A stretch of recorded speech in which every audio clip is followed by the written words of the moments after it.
გამარჯობა. ესე იგი ერთი მცდელობა მქონდა ფუჭი. ლაივში გასვლის, ეხლა ვნახოთ დანარჩენი.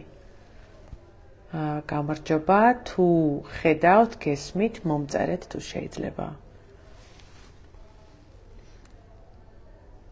დღეს მინდოდა გავსულიყავი ეთერში დღევანდელი შეხვედრის თემაზე.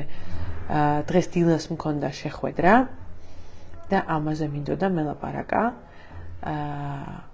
ვისაც უბრალოდ ერთი წამი დავიცადოთ, ტელევიზიაში ვარ, როგორც ყოველთვის აქ ლოდინი მიწევს, იმიტომ რომ გაცხარებული ეთერი არის აქციიდან, აქედან მერე წავალ აქციაზე აუცილებლად. და სანამ გადავწყვეტე, რომ რამდენიმე რამე განმემარტა აქვე. უბრალოდ მოიწერეთ, ხმა თუ გესმით და საიდან მიყურებთ. ეგ ყოველთვის ძალიან მაინტერესებს. დღეს დილას მქონდა თათბირი, დიასპორაზე ვისაუბრე, ამასაც გავიმეორებ და გამიხარდა. მე მიხარია ხალხნო. რობოტი ხო არა ვარ, ადამიანი ვარ და რო წერთ, რომ ზოგი ჰამბურგიდან, ზოგი საიდან, ზოგი ვაშინგტონიდან ვიყურებთ, ეგ ძალიან მიხარია ხოლმე. ყველას აღამო მშვიდობისა. სანამ ვიტყვი დღეს რა შეხვედრა მქონდა, გავიმეორებ ჩემ წინადადებას. მესამე თათბირში ვთქვი, საქართველოს პარლამენტში უნდა გვყავდეს დიასპორის წარმომადგენლები. რამდენიმე ქვეყანაში არის ესეთი საშუალება და ჩვენთანაც ესე იგი ვიღაცა მოიწერა, რომ მეტროში დამიჭერეს და ვის მივმართო. პირადში მომწერეთ თუ შეიძლება. ჩვენ მყავს ადვოკატები, რომლებიც უფასოდ ემსახურებიან ხალხს. მათ ვინც არის დაჭერილი ბექა ხოხობაშვილი, არაჩვეულებრივი ადვოკატი, რამდენიმე ადამიანზე გავიდა პროცესზე პარტიას ხალხისთვის და მომწერეთ პირადად, რომ დაგაკავშიროთ. თუ ეს არის პოლიტიკური ამბავი და უკავშირდება თქვენ პოლიტიკურ მოსაზრებას. სამწუხაროდ ყველას ვერ გავწვდებით. ქეთი, მადლობა, თბილისი. მოკლედ, მე მგონი ეს კარგი აზრია. დიასპორის რამდენიმე წარმომადგენელი უნდა ავირჩიოთ და იყვნენ საქართველოს პარლამენტში და გვითხრან საკუთარი აზრი, პოზიციები, იმიტომ რომ მთელი საქართველო არის ერთი და მით უმეტეს იქნება ერთი. ჩვენ რო ევროკავშირში შევალთ, ხალხმა ისეთი მისვლა-მოსვლა იქნება ქვეყნის შიგნით და გარეთ, რომ ბუნებრივია, რომ ის ხალხი, ვინც არის ქვეყნის გარეთ, ისიც უნდა გვყავდეს პარლამენტში და გვითხრან ხოლმე საკუთარი პოზიციები სხვადასხვა თემაზე. პლუს ამისა, იმდენად გვარჩენს, იმდენი წელია ჩვენი დიასპორა გვარჩენს, რომ რა თქმა უნდა, ბატონო გოჩა, მომწერეთ გეხვეწები, რასაც წერთ, ეგ ძალიან მნიშვნელოვანი და მომწერეთ პირადში. რაც შეეხება ესეთი მოდელი არის 14 ადამიანი ზის მოლდოვის პარლამენტში დიასპორიდან და მე მგონი ეგ ძალიან კარგი იდეაა, რომ ასეთ ჩავატაროთ არჩევნები.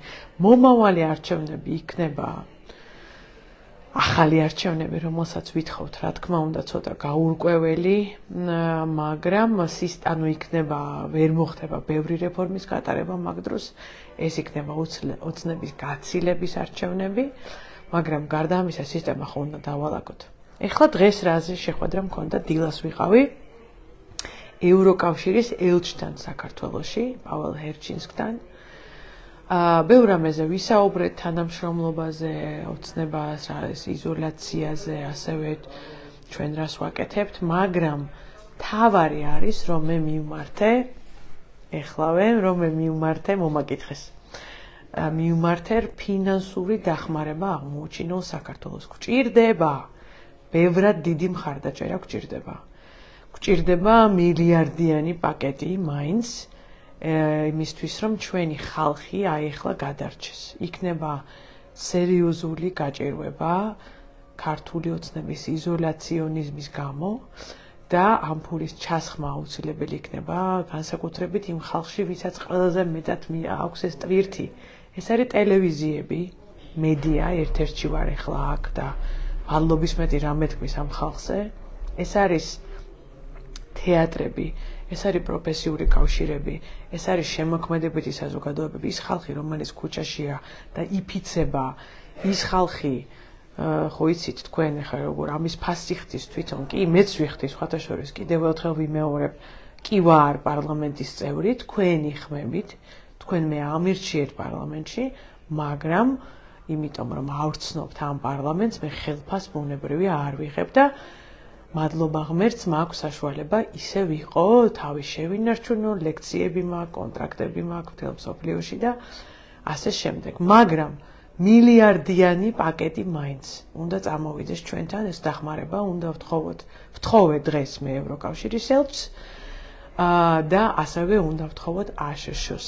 როგორც ომის დროს აგვისტოს ომის შემდეგ საქართველოს ეკონომიკაში ჩაისხა ეს ფული და ამით გაჩერდა კრიზისი. სწორედ ახლა ძალიან სერიოზულ კრიზისში ვართ ახლა, ეკონომიკურ კრიზისში ვართ, ეს ძალიან კარგად იცის ბიზნესმა და ეს